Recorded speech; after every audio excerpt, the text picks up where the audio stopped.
सिद्धेभ्यः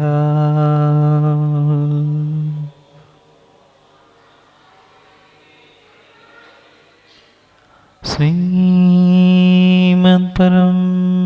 गम्भीर स्याद्वान्मोघलाञ्छनं जीयात्रैलोक्यनाथस्य शासनं जिनशासनं। जय मंगलभूधारणं विमलानं नाणिदंशनमयारं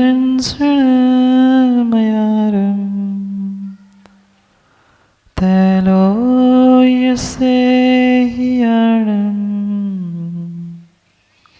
नमोऽस्यसवसिद्धाणं नमो हरिहन्ताणं नमो सिद्धाणं नमो आयर्याणं नमो वत्सायाणं नमो लोय सर्वसाहुणम्।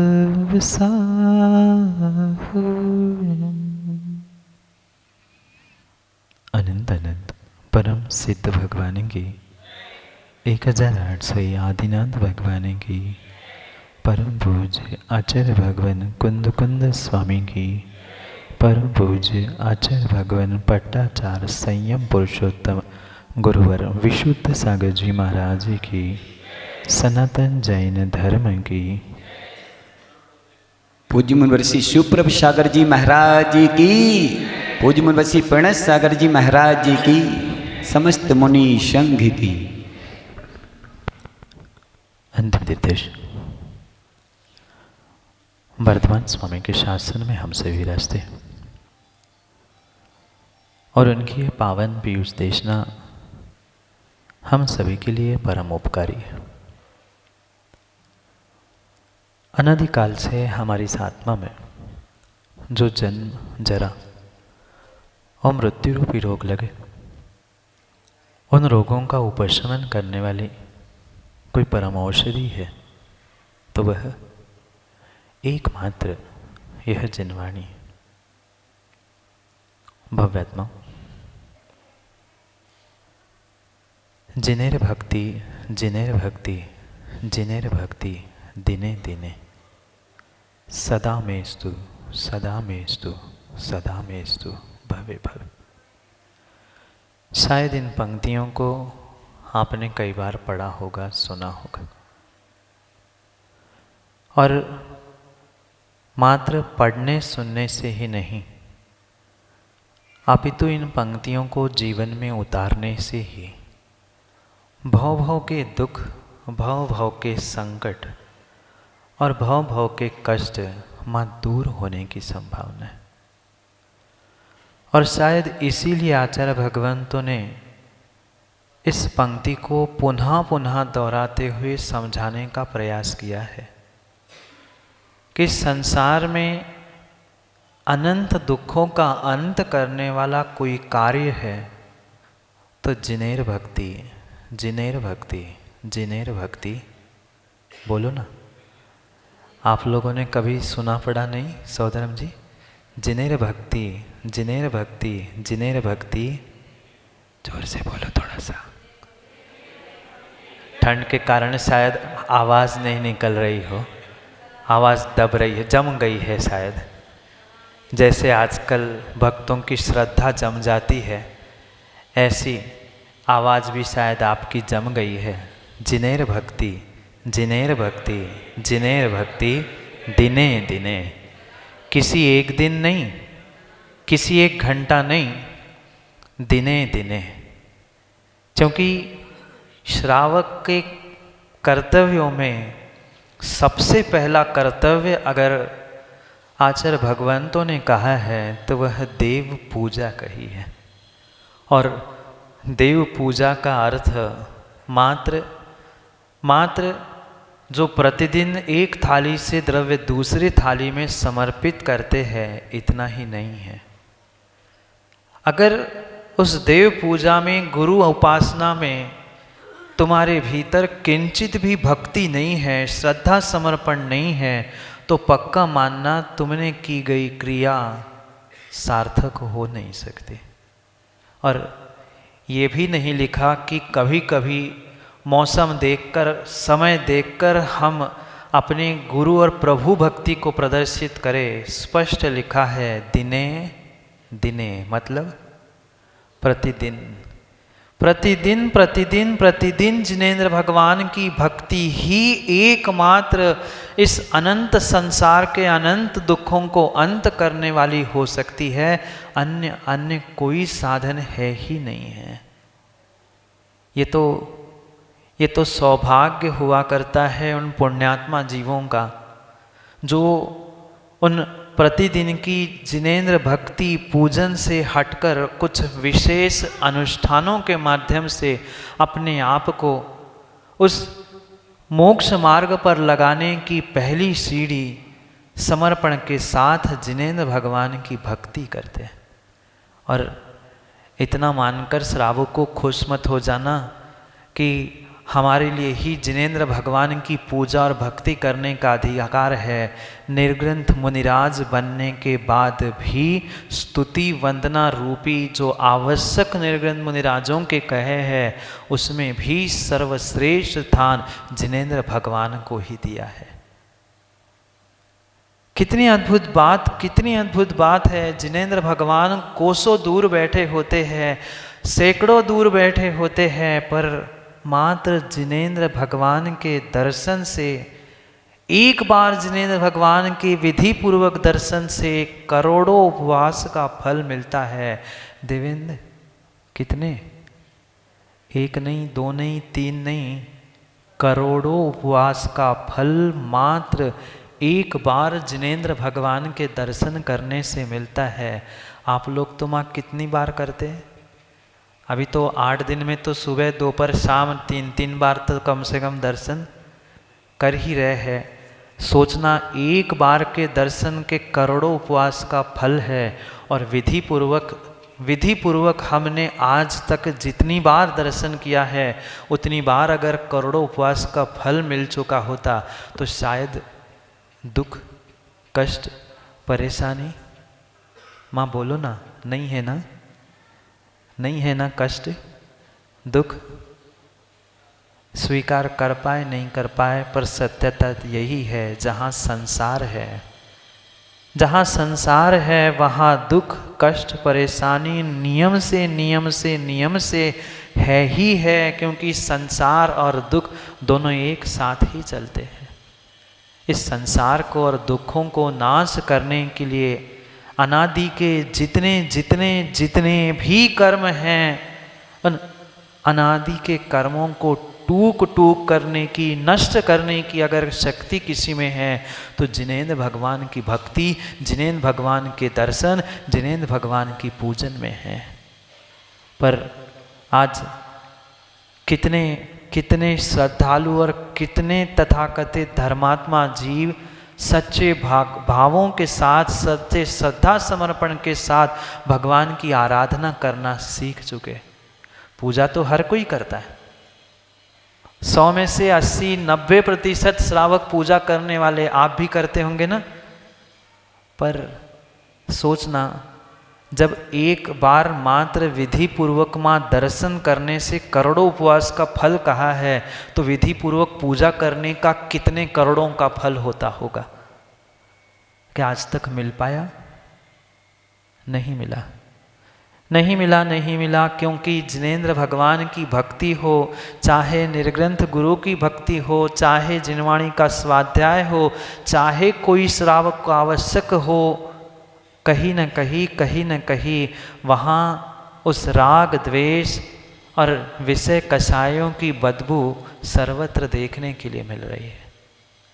और उसका ही प्रतिफल है जो जिनेंद्र भगवान एक बार के दर्शन से तुम्हारे करोड़ों उपवास का फल देने के लिए सामर्थ्य थे, आज किसी का सरदर्द भी मिटाने की, बोलो ना, गुंजाइश है माँ? नहीं है। भगवान नहीं बदले, भगवान नहीं बदले हैं, निर्ग्रंथ गुरु नहीं बदले हैं। बदला अगर कोई है अरविंद जी तो व्यक्ति की आज श्रद्धा बदल चुकी है, व्यक्ति की आज श्रद्धा बदल चुकी है। और जहाँ श्रद्धा कमज़ोर हो गई, पक्का मान लेना हीरालाल जी, कितना ही श्रेष्ठ से श्रेष्ठ कार्य क्यों ना हो, पर भक्ति में, पूजन में, पाठ में, समर्पण में अगर किंचित भी राग देश की बदबू है तो वह बदबू ही बदबू है। कभी आपके घरों में चूहा सड़ने की बदबू नहीं आई? किसी कोने में, माँ, किसी कोने में भी एक छोटा सा चूहा छिपकली सड़ जाती है, पूरे घर में ऐसी बदबू होती है, लगता है कब कहाँ से खोजूं और उस बदबू को निकाल कर बाहर फेंक दूं। ऐसे भीतर बैठे हुए उस राग देश की बदबू को भी निकाल कर फेंक दो ना। कितनी ही सुगंधित अगरबत्ती भी लगा लेना, पर ध्यान रखना माताओं, घर में अगर वह मरे चूहे की सड़ान है, तुम एक नहीं, दो नहीं, पूरा पैकेट भी अगरबत्ती का जला के राख कर देना, पर दुर्गंध जाने वाली, बोलो ना हाँ बोल रहे नहीं है।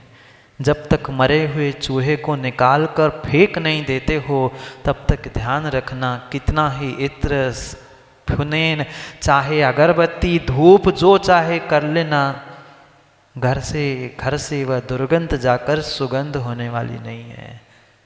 आज यही समस्या तथाकथित श्रावक और भक्तों के साथ है। कहीं न कहीं प्रत्येक क्रियाओं में, पूजन, पाठ, दान, इन प्रत्येक क्रियाओं में अपनी राग द्वेष की बदबू को वो छोड़ नहीं पा रहा है। राग द्वेष की सड़ान और बदबू जहाँ होंगी, श्रावक को ध्यान रखना, तुम्हारा कितना ही श्रेष्ठ कार्य क्यों ना हो, कितना ही दिखावा तुम्हारा सुगंधित क्यों ना हो, कितना ही बनावटी तुम्हारा अनुराग विनय क्यों ना हो, पर पक्का मान लेना, भीतर अगर गांठ उस राग द्वेष की सड़ान की बैठी है, तुम्हारा दिखावा, तुम्हारी भक्ति, तुम्हारा समर्पण, तुम्हारा कोई भी कार्य कर्म निर्जरा के लिए नहीं, कर्म बंध के लिए ही होगा, कर्म बंध के लिए ही होगा।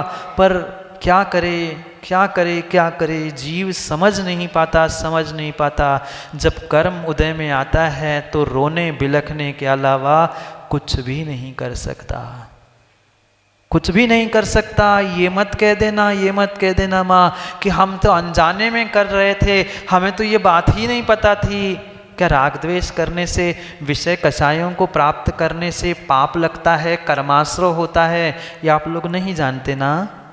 बोलो ना जानते हैं पर, आगे का बोलो ना, जानते हैं पर मानते नहीं हैं। सबसे बड़ी समस्या है कि हम जानते तो बहुत कुछ है, पर मानते कुछ भी नहीं है। चंदेरी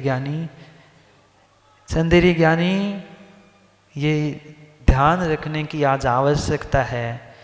हर इंसान, हर श्रावक को ध्यान रखने की आवश्यकता है कि कार्य बहुत बड़ा कर पाए ना कर पाए, पर भीतर की छोटी सी जो राग देश की सड़ान दुर्गंध जीवन में फैला रही है, उसे निकाल कर फेंके बिना कभी मनुष्य जीवन, तुम्हारा धार्मिक जीवन सफल हो ही नहीं सकता। ये मत कह देना माताओं कि तो अनजाने में हो गया, वो तो किसी से द्वेष थोड़ी है, पर थोड़ा सा तो राग होना चाहिए ना। ये सत्यता समझना, जहाँ राग है वहाँ द्वेष नियम से है, और जहाँ द्वेष है वहाँ राग भी कहीं ना कहीं छुपा ही है। सिक्के के दोनों पहलू के समान ये राग द्वेष तुम्हें संसार में बांधने के लिए निमित्त बन रहा है। आचार्य पूज्यपाद स्वामी कहते हैं, अनुराग याद है, राग द्वेष द्विदीर्घा नेत्राकर्षण कर्मणा। ये जैसे मथानी चलती है दो रस्सी के बीच में, ऐसे संसारी जीव संसार में परिभ्रमण करने के लिए अगर कोई मुख्य कारण है तो वे राग और द्वेष, राग और द्वेष है। और इस राग द्वेष को, संसार के परिभ्रमण को, दुखों को मिटाने के लिए कोई निमित्त है तो वह जिनेंद्र भगवान की भक्ति है। पर क्या करे, पर क्या करे, क्या करे, क्या करे। आज जिनेंद्र भगवान हो, चाहे पंच परमेष्ठी हो, चाहे सच्चे देव शास्त्र गुरु हो, सबने मात्र मुकेश जी अपने स्वार्थ की पुष्टि के लिए उनका उपयोग भी करना सीख लिया है।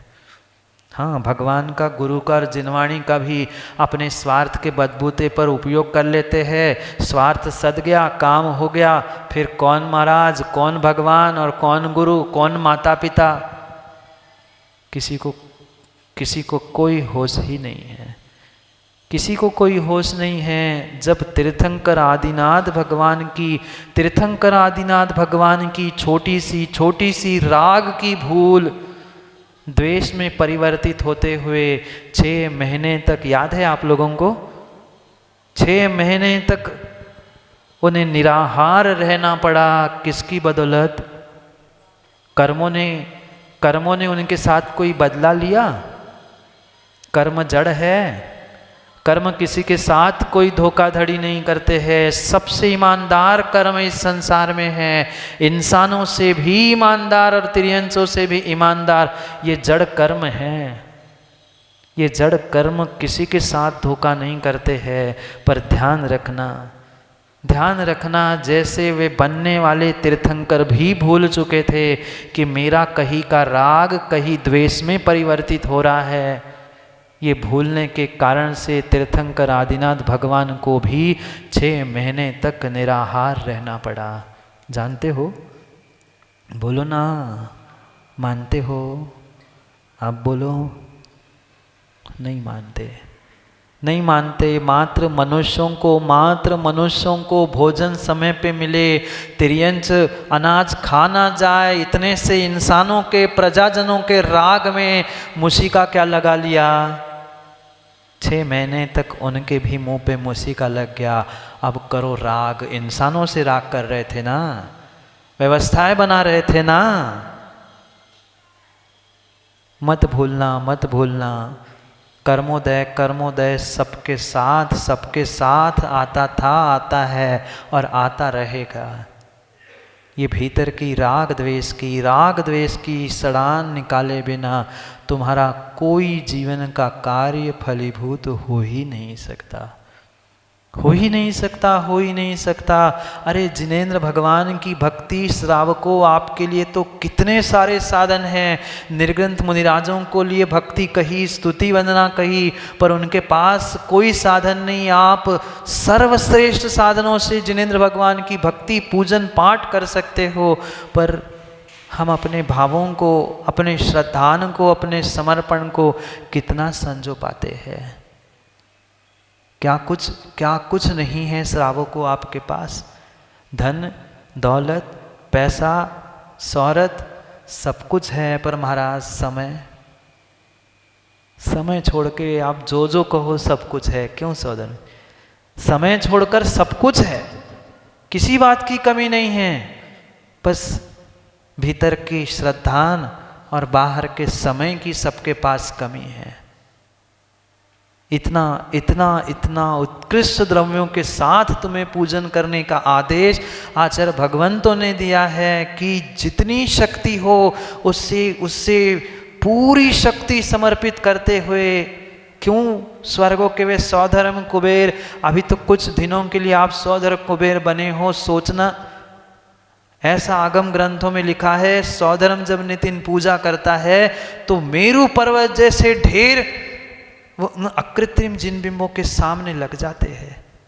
हम चढ़ाते हैं कितना, चुटकी भर लेते हैं और फिर भगवान से कहते तेरा तुझको अर्पण, क्या लागे मेरा, हो गई मेरी पूजन। हम ये विचार करें कि आप श्रावक हो, ये धन्य मनुष्य पर्याय, जैन कुल, सब कुछ मिला है। और सब कुछ मिलने के बाद भी राग द्वेष छोड़कर हम जिनेंद्र भगवान की, निर्ग्रंथ गुरु की, पंच परमेष्ठी की, सच्चे देवशास्त्र गुरु की भक्ति नहीं कर पाए। धिक्कार है, धिक्कार है। मनुष्य पर्याय में कितनी तपस्या के बाद ये मनुष्य पर्याय जैन कुल सब कुछ प्राप्त हुआ, और ये मिलने के बाद भी अगर हम जीवन की सार्थकता जिनेंद्र भगवान और निर्ग्रंथ गुरु की भक्ति के साथ नहीं कर पा रहे हैं, तो हमारा मनुष्य पर्याय को प्राप्त करना धिक्कारने योग्य है। बोलो ना, किन साधनों की कमी है? अनेक नगरों से श्रावक यहाँ आए हैं, अनेक नगरों से श्रावक यहाँ आए हैं, बैठे हैं, कोई विधान कर रहा है, कोई गुरु की सेवा भक्ति में लगा है। मैं पूछना चाहता हूँ, किन किन के पास क्या द्रव्य की कमी है? क्या 2 समय का भोजन नहीं मिलता? 2 क्या महाराज, 4 टाइम भी खाए 100 कम नहीं पड़ने वाला। पर कभी कभी हमने ऐसे गदगद भावों से, श्रेष्ठ भावों से उत्कृष्ट कार्यों को करने का विचार किया? नहीं किया, नहीं किया, नहीं किया। और शायद इसी कारण से हमारे जीवन में वो सर्वोत्कृष्ट फल हमें आज तक प्राप्त नहीं हुआ। ये सोच समझकर, विचार करके हमें जीवन को और अपने आप को संभालने का प्रयास करना है, क्योंकि ये दुर्लभ, महादुर्लभ मनुष्य पर्याय जैन कुल पुनः मिले कोई भरोसा नहीं है, कोई भरोसा नहीं है, कोई भरोसा नहीं है। ये भीतर बैठी हुई हमारी जो विषय कषाय और राग द्वेष की परिणति है, उसे कहीं न कहीं निकालते हुए हमें अपने जीवन को बदलने का प्रयास करना है। अनंत दुखों का अंत अगर पंचम काल में किसी साधन से हो सकता है, तो मात्र जिनेंद्र भगवान और निर्ग्रंथ गुरु की भक्ति से ही संभव है। ऐसे अद्भुत श्रावक भी हो चुके। मैं मुनिराज आचार्य भगवंत नहीं, श्रावकों की बात कह रहा हूँ। ऐसे भी श्रावक हमारी इस धरा पर हो चुके कि मात्र उनके प्रतिदिन जिनेंद्र भगवान के पूजन पाठ अभिषेक से ही इतना उन्होंने सिद्ध कर लिया था कि जो मुंह से कहते थे वो सिद्ध हो जाता था।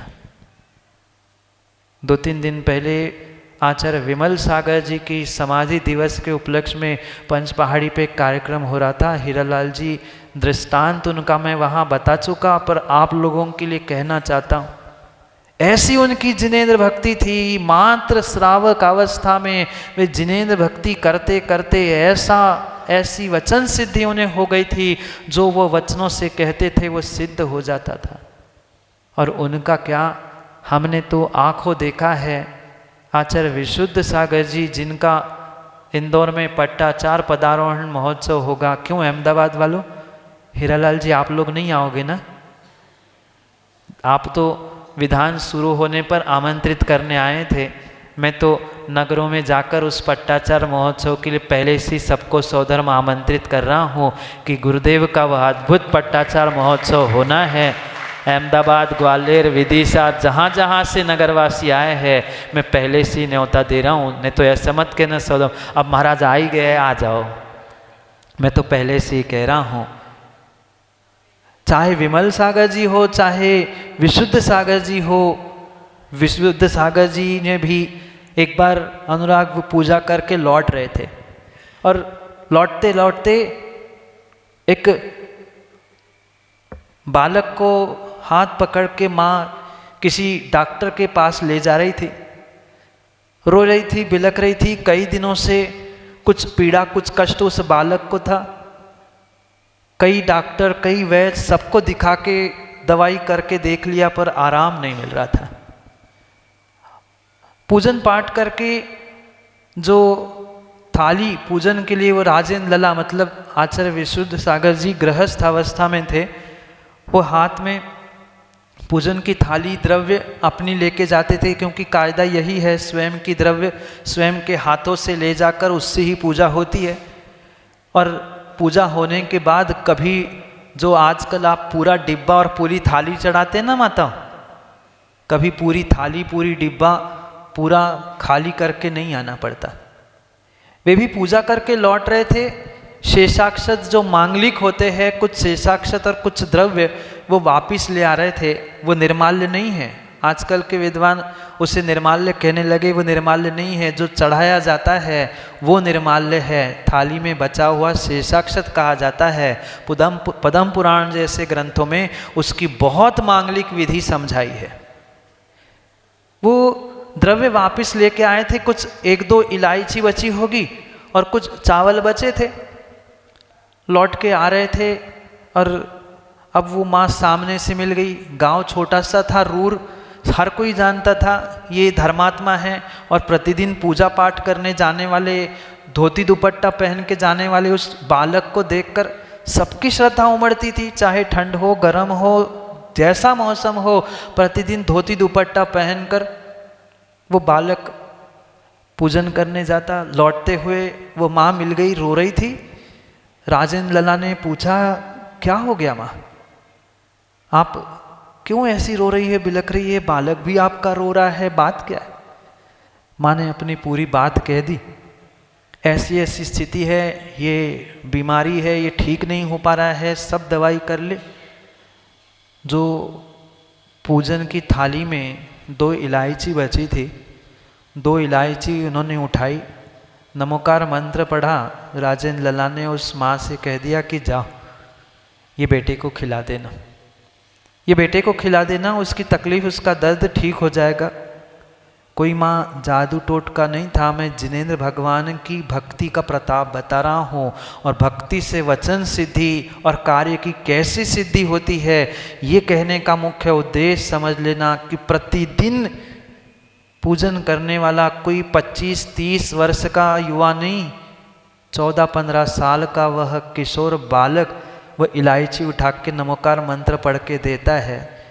बालक घर जाके उस इलायची को खाता है। 2 दिन बाद वह माँ और बेटा हंसते हुए, खिलखिलाते हुए उस राजेंद्र लला के पिताजी के पास पहुँचते और कहते हैं कि देखो, तुम्हारा बेटा तो बहुत बड़ा वैद्य हो गया।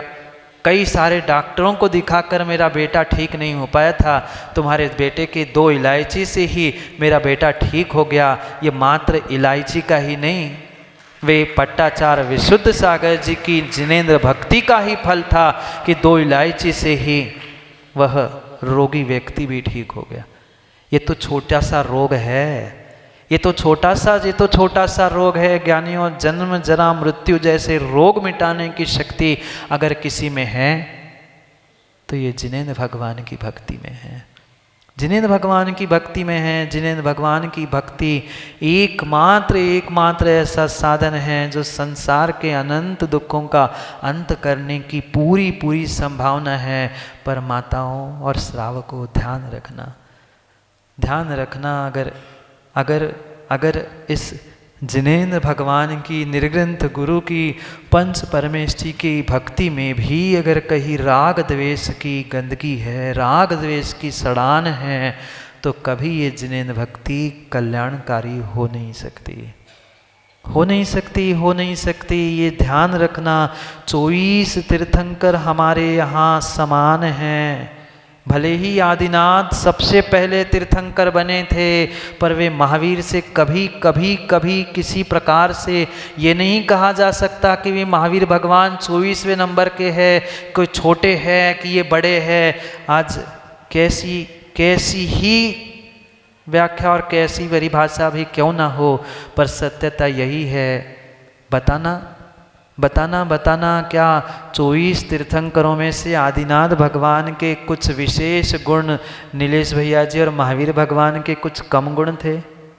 नहीं थे। पर फिर भी तथाकथित श्रावक ये बात, ये सत्यता समझना ही नहीं चाहता कि नहीं, हम तो आदिनाथ भगवान कोई कर्मोरा वाले, मतलब सभी तो कर्मोरा ही वाले बैठे, जैसे कि नहीं, हमारे कर्मोरा के आदिनाथ भगवान ही बड़े, शांतिनाथ भगवान भले ही उनसे हो, हम तो 1 नंबर वालों को ही मानेंगे। तीर्थंकरों में, पंच परमेष्ठियों में, आचार्य उपाध्याय साधुओं में कोई छोटा कोई बड़ा नहीं, सभी के गुण अपने अपने पदों के अनुसार समान है। और शायद इसीलिए नमोकार मंत्र में माँ नमो लोये सव साहुणम पद लिखा है। ये मात्र नमो लोये सव साहुणम के लिए नहीं है, पूरा नमोकार तो नमो लोये सव अरिहंताणम, नमो लोये सव सिद्धाणम, नमो लोये सव आयर्याणम, नमो लोये सव उज्जैनम और नमो लोये सव सावणम इसी प्रकार से है। पुनः पुनः कहना ना पड़े इसलिए आखिरी बार लिखा है, पर सभी अरिहंत, सभी सिद्ध, सभी आचार्य, सभी उपाध्याय और सभी साधु हमारे लिए समान रूप से पूज्य है। ये जब तक श्रद्धा नहीं होगा, ये नमोकार का अर्थ जब तक समझ में नहीं आएगा, तब तक विश्वास मानना किसी प्रकार से जीवन का कोई किया धार्मिक अनुष्ठान नितिन सफल हो नहीं सकता। 2 बार सौधर्म बन चुके और भी पता नहीं कितनी बार बनोगे, पता नहीं कहा। इसलिए तो मैंने भावना तो 170 की बहुत अच्छी बात है, पर ये भावना भी जीवन में होनी चाहिए कि हमारे लिए सभी पूज्य ही है। पूज्यता में किसी प्रकार से कोई कमी, किसी प्रकार से कोई राग द्वेष की सड़ान नहीं है।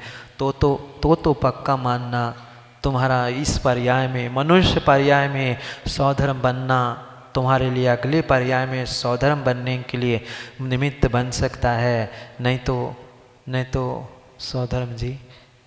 सौधर्म कभी ये नहीं विचार करता कि हमारे विदेह के तीर्थंकर है सो हमारा राग ज़्यादा है, कि भरत क्षेत्र के है, कि ऐरावत के है, कि घातकी खंड के है, कि अमुक के है, फलाना डिमका, कुछ नहीं। उनको तो यही पता है नमो लोये सव साहुणम। और यही सूत्र अगर जीवन में उतर जाए, राग द्वेष की सड़ान अगर हमारे जीवन से निकल जाए, तो पक्का मानना जिनेंद्र भगवान की भक्ति से नियम से वह अनंत संसार का अंत हम सभी अवश्य ही कर सकते हैं। अन्यथा कभी कल्याण होने वाला नहीं है। अरे कहाँ चले गए थे देवेंद्र भाई? क्या करें, वो बजता रहता है तो सबको संभालना भी पड़ता है। नहीं तो उसको तो विशेष राग है कर्मोरा के आदिनाथ भगवान पे, है ना। वही तो मैं कह रहा था, इसलिए तो तुमसे कह रहा था, तुम ही चले गए थे। राग के चक्कर में देवेंद्र भाई दूसरे से द्वेष मत कर लेना। जितने आदिनाथ भगवान गुणों के धारी है, उतने ही अनंत गुणों के धारी तीर्थंकर महावीर भी है। उनमें भेदभाव ठीक है, सबके पिता ही होते हैं, पर हमारे पिता के राग में हम दूसरों के पिता का अपमान करें, ये शोभा नहीं देता। इसलिए हम राग द्वेष से परे होकर भीतर की राग द्वेष की सड़ान को निकालते हुए ये जीवन के सूत्र अपनाने का, आजमाने का प्रयास करें, क्योंकि समय हो गया है। अभी बहुत अर्घ्य भी आपको चढ़ाने हैं। कभी प्रारंभ किया था विधान को, आज क्यों भैया जी समापन की ओर है। कल हवन होगा और सबका पवन के साथ गमन भी हो जाएगा। समय पर पुनः समय की बात के लिए समय पे मिलते हैं। सभी के लिए बहुत बहुत आशीर्वाद, जो श्रद्धा समर्पण के साथ इस उत्कृष्ट अनुष्ठान को अपने जीवन के महाभाग्य के रूप में प्राप्त कर रहे हैं। क्योंकि वैसे ही वह पुण्यार्जक परिवार बाहर लिखा है, क्यों सौधम जी, पंचरत्न और फिर तुम्हारे श्रेष्ठी हीरा लाल, फिर तो कहना ही क्या पुण्य की। ऐसे सौभाग्य के दिनों में, सौभाग्य के क्षणों से जुड़ते हुए, हाँ तो वही तो कहे 5 मतलब ये हीरा है, बाकी और तो हीरा और फिर लाल है, तो कहने ही क्या है। जिनवाणी और जिन शासन के लाल हीरा के रूप में पंचरत्न परिवार और सब ने मिलकर जो ये अनुष्ठान किया, वास्तव में यह अनुष्ठान आपके जीवन में एक उत्कृष्ट आयाम बन जाए। सबके लिए पुनः आशीर्वाद के साथ समय पर समय की बात के लिए पुनः समय पर मिलते हैं, क्योंकि समय पर किया गया काम समय को दिलाता है। बोली भगवान महावीर स्वामी की।